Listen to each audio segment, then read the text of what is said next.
दोस्तों, Vodafone idea limited की बात करें तो फ्राइडे को गिरते बाजार में भी शानदार तेजी स्टॉक ने बताई और पिछले कुछ दिनों से स्टॉक लगातार बेहतर कर रहा है। अपने 52 वीक के हाई के आसपास पहुंचता हुआ दिखाई दे रहा है।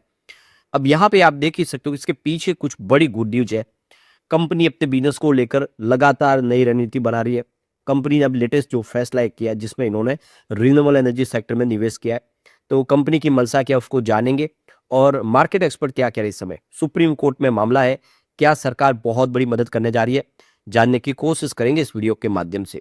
लेकिन फ्रेंड्स, उससे पहले अगर आप पहली बार हमारे चैनल पे आए तो चैनल को सब्सक्राइब कर दीजिए, एक बेल आइकॉन दबा दीजिए ताकि जब भी नया वीडियो बने पहला नोटिफिकेशन आपको मिले। वीडियो पसंद आए तो लाइक से जरूर कीजिए। चलो फ्रेंड्स, वीडियो स्टार्ट करते हैं। मैं हूं आपका दोस्त SB दवे और हमारे अपने चैनल ऑनलाइन कमाई में आपका बहुत बहुत स्वागत है। सबसे पहले वोडाफोन आइडिया के कारोबार की बात करूं, 9.63 पर क्लोजिंग देखने को मिली फ्राइडे को, जहाँ पे 1.16% की शानदार तेजी थी। तो बाजार में तो आप देखिए गिरावट का माहौल था, लेकिन वोडाफोन आइडिया ने काफी बेहतर किया। यहाँ पे जो गौर करने वाली बात है कि ये देखो क्लोजिंग जो है वो बिल्कुल ऊपर की तरफ है। 9.65 का इंट्राडे का हाई और 9.63 पे क्लोजिंग थी। इसका मतलब ये है कि प्रॉफिट बुकिंग इसमें बिल्कुल नहीं आई, एक तरफा तेजी देखने को मिली। इसकी हिस्टोरिकल परफॉर्मेंस देखें तो 3 मंथ का हाई है जो वो 9.65 का जो इसने फ्राइडे को बनाया, तो अपने 3 महीने के हाई पे पहुंच गया। और 1 ईयर का जो हाई है वो है 10.47 का, जो लग रहा है कि इस बार जल्दी ही ये फिर से उसको टच कर सकता है। फिलहाल 3 ईयर का हाई 19.18 का है और ये उस लेवल से तो स्टॉक काफ़ी नीचे। आपको पता होगा कि एक FPO लाया गया था 11 रुपीज़ में, जिसमें बड़े इन्वेस्टर ने निवेश किया था और उनको अभी इस समय नुकसान भी हो रहा है। तो ये देखो कि 19.18 की इसकी प्राइस से अभी स्टॉक नीचे है, लगभग आपको 10 रुपये नीचे दिखाई देगा। वैसे 3 मंथ का यहाँ पे लो जो है वो 6.12 का है, ये पिछले लो बना था और वहां से इसने बहुत बेहतर किया है। आप क्लियरली देख लो करीब 50% से ऊपर की जंप इसने दिखा दी है। 1 ईयर का लो भी 6.12 के आसपास है, जबकि इसका 3 ईयर का लो 5.80 का है और 5 ईयर का लो या फिर 4.55 का। कुल मिला के लॉन्ग टर्म में लोगों को नुकसान जरूर हुआ, लेकिन शॉर्ट टर्म में इस स्टॉक ने काफी बेहतर किया है। तो यहाँ पे आप देख ही सकते हो कि पिछले एक सप्ताह में 10.57% की जबरदस्त तेजी बनी है, जबकि 1 मंथ के हिसाब से 11.99% यानी लगभग 2% के आसपास की इसमें तेजी बनी है। और यहाँ पे देखें तो पिछले 3 महीनों में 30.53% की जबरदस्त तेजी बनी है। स्टॉक ने बहुत ही बेहतर किया, पिछले 3 महीनों में जिसने निवेश किया उसको बहुत ही बेहतर यहाँ पे रिटर्न मिला है। वैसे 6 मंथ के हिसाब से भी 21.31% के आसपास की तेजी है और 9 मंथ के हिसाब से 1.69% के आसपास की तेजी। तो जो लॉन्ग टर्म इन्वेस्टर उनको कोई इतना फायदा नहीं हुआ, शॉर्ट टर्म में जिसने निवेश किया उसको बहुत अच्छा यहाँ पे रिटर्न देखने को मिल रहा है। तो ये देख सकते हो कि स्टॉक इस समय देखे तो फरवरी 2025 के बाद पहली बार ऊपरी लेवल पे आ गया है और ये अपने 52 वीक के हाई लेवल के आसपास जो 10.48 का बना था जनवरी 2025 में। तो यहाँ पे देख अपने 52 वीक के लो से इसने 57% का जबरदस्त बाउंस बैक दिया है। तो आप देखिए 6.12 रुपीज के आसपास पहुंचा था, ये देखिए 14 अगस्त 2025 को।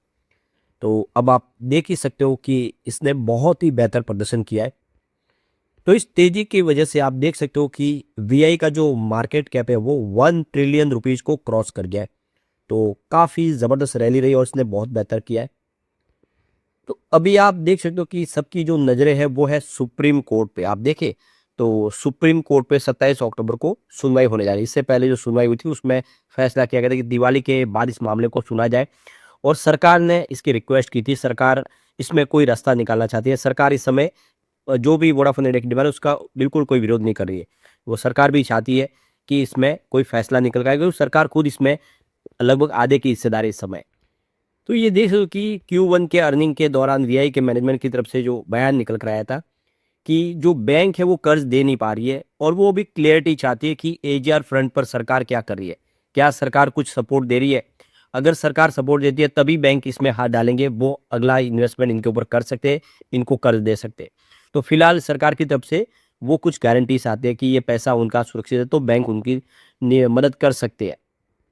वैसे मैनेजमेंट को भरोसा है कि जल्दी इसका कोई सोल्यूशन निकल जाएगा। AGR ड्यू को लेकर सरकार की मंशा साफ है कि सरकार भी इस कंपनी को बढ़ने देना चाहती है, न कि डूबने देना चाहती है। कंपनी पे जो टोटल आउटस्टैंडिंग अगर आप देखें जून के दौरान यहाँ पे 1.19 ट्रिलियन रुपीज के आसपास है, जिसमें आप देखें तो AGR स्पेक्ट्रम का जो बया 76,000 करोड़ के आसपास है। तो ये टोटल आप देखेंगे ये मिलके 1.95 ट्रिलियन रुपीज के आसपास बन रहा है। तो ये समझ सकते हो कि इस समय काफ़ी सारा कर्ज है, कंपनी प्रॉब्लम में है, लेकिन कंपनी अपने नेटवर्क को मजबूत करना चाहती है, अपने डिजिटल एक्सपेंशन के ऊपर और ऑपरेशनल एक्सेलेंस को बनाने के लिए तैयारी कर रही है। इन सब के लिए और पैसे की आवश्यकता है और ऐसे में सरकार की मदद की इस समय बहुत ज़्यादा दरकार है।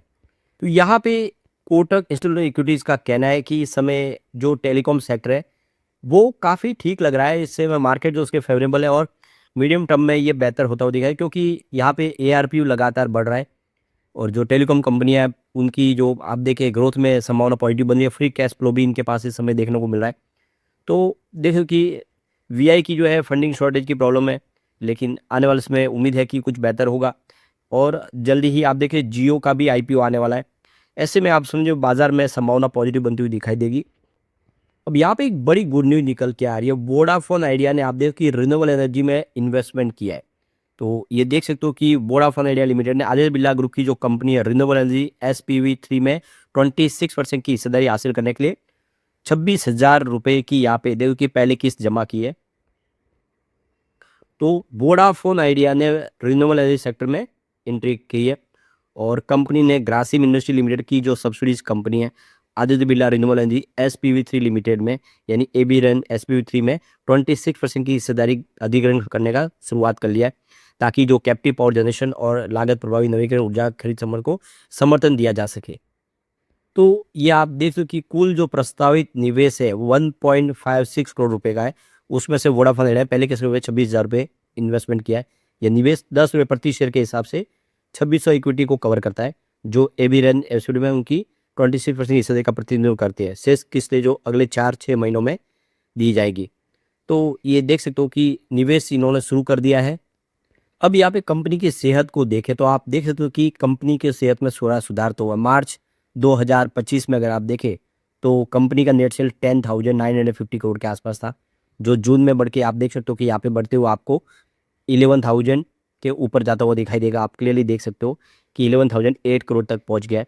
जबकि खर्च की बात करें तो खर्च में कमी आई है। आप देखें तो मार्च 2025 में 11,925 करोड़ के आसपास था, जो जून क्वार्टर में करते हुए 11,882 करोड़ के आसपास आए। तो कंपनी का सेल्स बढ़ा है, लेकिन खर्च में कमी आई, यानी कंपनी अपने खर्च में कटौती शुरू कर चुकी है।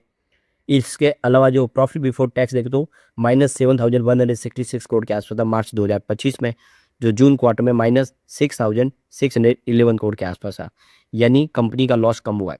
ऑपरेटिंग प्रॉफिट देखें तो यहाँ पे आपको -1,766 करोड़ के आसपास दिखा देगा, जो देख सकते हो कि यहाँ पे जून क्वार्टर में -6,608 करोड़ के आसपास रहा। तो कंपनी लगातार देखें तो अपनी स्थिति को सुधार रही है। इस समय नेट प्रॉफिट जो है लॉस में कमी आ रही है। 7,166 करोड़ के आसपास था मार्च क्वार्टर में, जो देखो कि जून क्वार्टर में 6,608 करोड़ के आसपास। इसका मतलब है कि भले ही कंपनी को लॉस हो रहा हो, लेकिन लॉस कम हो रहा है धीरे-धीरे और कंपनी का सेल्स बढ़ रहा है। और अब जैसे कि 5G सर्विस कंपनी ने शुरू कर दी है, 17 सर्कल में कंपनी जो उनको कमाई देने वाले सर्कल है, उनमें पहले सब जगह 5G सर्विस शुरू कर देंगे, जिससे जो कस्टमर उनकी तरफ से चले गए 5G की वजह से वो वापस आएंगे और कंपनी 2G के ऊपर भी फोकस कर रही है।